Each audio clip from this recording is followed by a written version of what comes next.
Miren este resumen de química muy útil para cuando ustedes ya hayan finalizado su práctica en relación a la formación de compuestos.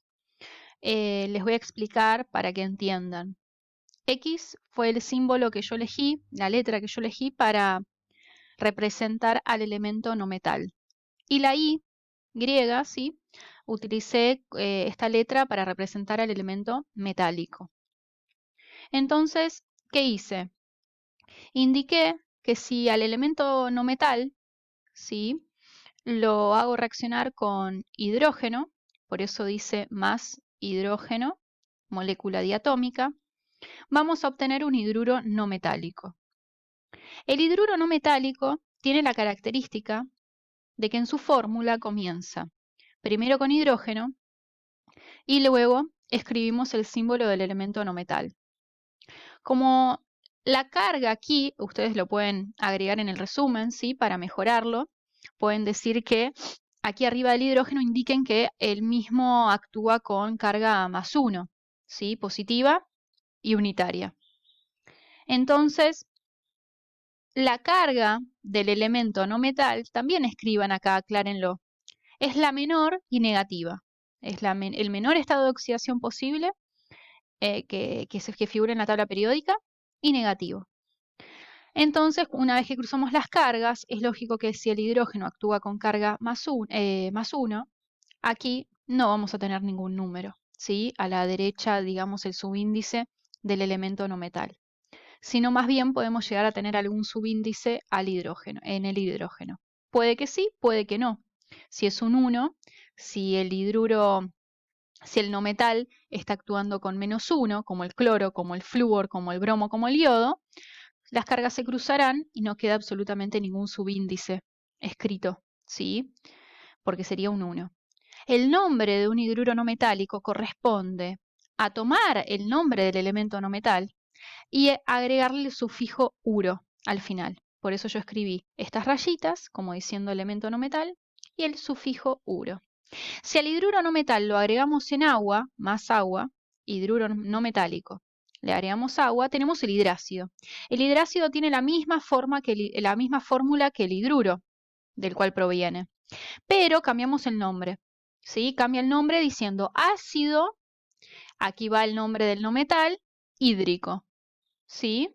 Ácido clorhídrico, ácido sulfídrico.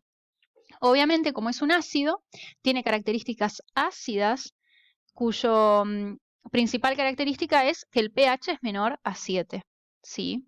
Bien, vamos a ir ahora entonces en contraposición al hidruro metálico. El elemento metal, ¿sí? Lo vamos a hacer reaccionar con hidrógeno y nos da el hidruro metálico. ¿Sí? La fórmula es justamente al revés que el hidruro no metálico. Implica escribir el símbolo del elemento metálico acompañado luego del hidrógeno. Aquí el hidrógeno, escriban, ¿sí? Va a estar actuando con carga negativa, -1, porque el metal tiene características metálicas, como lo dice su nombre, y eso es justamente opuesto a ser electronegativo. Es decir, un elemento metálico no tiene carácter electronegativo notable, ¿sí? Muy pobre. Entonces tiende a formar cationes. El metal aquí actúa con carga positiva y el hidrógeno aquí con carga negativa, -1. Por ende, cuando se cruzan las cargas, el hidrógeno le va a dar a la I, al elemento metálico, un subíndice 1, que no se escribe, y la carga del metal vendrá a ser el subíndice del hidrógeno. El nombre de un hidruro metálico es hidruro de litio, hidruro de calcio. Eso si tiene un solo estado de oxidación. Si no, tenemos las nomenclaturas vistas. Nomenclatura tradicional, stock y sistemática. ¿Sí? Eso corresponde al hidruro metálico. No tenemos la nomenclatura, esas tres que vimos, en el caso de hidruro no metálico. No las tenemos. Bien, seguimos con lo que son entonces ahora los óxidos, que es justamente agarrar un elemento no metal o metal y hacerlo reaccionar con oxígeno. Si yo a un no metal lo hago reaccionar con oxígeno, voy a formar el óxido ácido. ¿Sí? el cual tiene la siguiente fórmula. En el caso de óxido básico corresponderá al metal reaccionando con oxígeno, ¿sí? Recuerden que hidrógeno y oxígeno son moléculas diatómicas. La fórmula que corresponde a estos óxidos implica escribir primero el elemento que se ha oxidado y luego el oxígeno. Y la fórmula se genera escribiendo la simbología de estos elementos y cruzando sus cargas, para obtener así los subíndices, ¿sí? ¿Por qué aquí tenemos un asterisco? Aquí también. ¿Por qué aquí también tenemos otro asterisco? ¿Y por qué aquí? Porque el asterisco corresponde, en el resumen, ¿sí?, a la aclaración de que los óxidos, los hidróxidos y los hidruros metálicos llevan la nomenclatura tradicional de stock y sistemática. ¿Sí? Esos tres compuestos pueden ser denominados mediante tres formas diferentes. Se los puse con asterisco, ¿sí?, para que lo tengan en cuenta, para no escribirlo acá mismo y llenar toda la hoja con información y que no sea claro a la vista. Entonces, hasta el momento vimos qué pasa si agrego un elemento metal o no metal en reacción con el oxígeno, ¿sí? Este caso. Ahora vamos a centrarnos en el óxido ácido, ¿sí? El óxido ácido, si lo hago reaccionar con agua, me va a dar el oxoácido, ¿sí? Bien. El oxoácido, por supuesto, así como el hidrácido, y lo dice el nombre, tiene características ácidas. Es decir, el pH es menor a 7. El oxoácido se denomina mediante la nomenclatura tradicional, no tiene asterisco, ¿sí? No tiene asterisco. Le ponemos per, ico, oso o hipo y oso, no mediante la nomenclatura de stock o sistemática, solamente tradicional.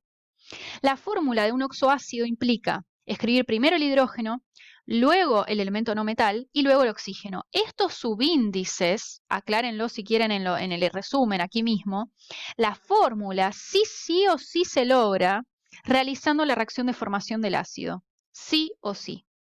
Lo expliqué. Es en el único caso que para llegar a la fórmula del oxoácido de un compuesto necesitamos pura y exclusivamente realizar la reacción de formación. Y si puedo, simplifico los subíndices. Está explicado en los videos de oxoácido. Claramente entonces hidrácido y oxoácido son ácidos, ¿sí? Bien, nos vamos ahora a los óxidos básicos. Los óxidos básicos se generan el óxido básico, si lo hago reaccionar con agua, me va a dar el hidróxido o la base, ¿sí? En este caso, la verdad que los hidróxidos son bastante sencillos. No quisiera que tengan problema con esto porque la fórmula implica escribir el elemento metal y el grupo oxidrilo. Y saben que como subíndice del grupo oxidrilo llevará el número de estado de oxidación del elemento metal, ¿sí? El grupo oxidrilo tiene carga -1, ya lo expliqué en un video. Si no recuerdan por qué, también véanlo, ¿sí? Creo que lo pregunté en un examen o en el final. Bien, ahora, ¿qué es lo que nos falta ver? ¿Qué pasa si yo agrego un ácido y una base? Resulta que va a haber una reacción. Entre el ácido y la base existe una reacción que me da sal más agua. Una sal, ya vamos a ver. ¿Sí? Es lo último de formación de compuestos. Fíjense, toda esta estructura del resumen los ayuda a ustedes a visualizar todo, nomenclatura, fórmula, qué pasa si agrego este con este, ¿sí? Esa era la idea.